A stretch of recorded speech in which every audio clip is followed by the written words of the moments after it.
تعال اقول لك ايه الحقيقه ورا قفل وفتح بلبن تاني. زي ما قلت الفيديو اللي فات، المشكله كلها وكل الناس بتقول بكتيريا ضاره او الملكي والعبد السبب. دي مش حاجه منطقيه خالص. تعال نبص على حاجات معينه في الموضوع ده هتبان كتير قوي. بلبن ده منتج مصري، وزي ما قلنا المره اللي فاتت انتشر انتشار رهيب قوي وفي فتره زمنيه قليله، والناس قالت شطاره ماركتنج. بس هل فعلا شطاره الماركتنج تخليك تفتح الفروع دي كلها؟ لو رجعنا لمداخله الدكتور مؤمن مع عمرو اديب، هنقف بس عند سؤال عمرو اديب يسأل الناس ازاي في 4 سنين بقى عندكم 160 و170 محل؟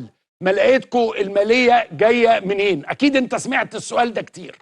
وخد بالك هنا عمرو اديب مش قصده على الفلوس اللي معاه دلوقتي، هو قصده على الفلوس اللي بدا بيها من الاول. قال له انا في 2018 فتحت محل والمحل كسب وفتحت بقيه المحلات. وساعتها عمرو اديب كرر السؤال وقال له انا ما اقصدش قصه النجاح، قال له انا اقصد راس المال اللي فتحت بيه كل الفروع دي. رد عليه وقال له والله ربنا كرمنا اخر كرم. ودي مش الاجابه ان احنا مستنيينها، لان لو ركزت شويه في التصريحات اللي طلعت في اول المشكله هتفهم انها مشكله فلوس. واتقال انهم متهربين من الضرايب وبعدها قالوا بيدفعوها. الفكره كلها لما تبقى راجل عمل ناجح وبتستثمر فلوسك صح، بتلاقي نفسك بتصرف اغلب فلوسك على البروباجندا، وزي ما هو قال تفتح فرع في الاول وتصرف عليه جامد، والاهم انك ما تكونش مأجر. ولما الاسم يعلى بتطرح اسهم الشركه في البورصه عشان تزود المبيعات. بس انت مش حاسس ان الصرف كان اعلى من عائد بكتير؟ السؤال ده هيحط بلبن في مشكله. لو قال فانت كده بتخسر وبتاكد كلام الناس انه غسيل، ولو قال لا فين حق الضرايب؟ الدكتور مؤمن شخصيه ذكيه جدا، لانه طلب تدخل الرئيس في حل المشكله، وفعلا الرئيس طلب سلطات مهمه تقعد مع دكتور مؤمن ويشوفوا حل للمشكله، وفعلا الفروع فتحت تاني. فهل برضه لسه شايفها بكتيريا ضاره وبقت نافعه؟ واكتب لي في الكومنتات انت شايفها ايه من وجهه نظرك.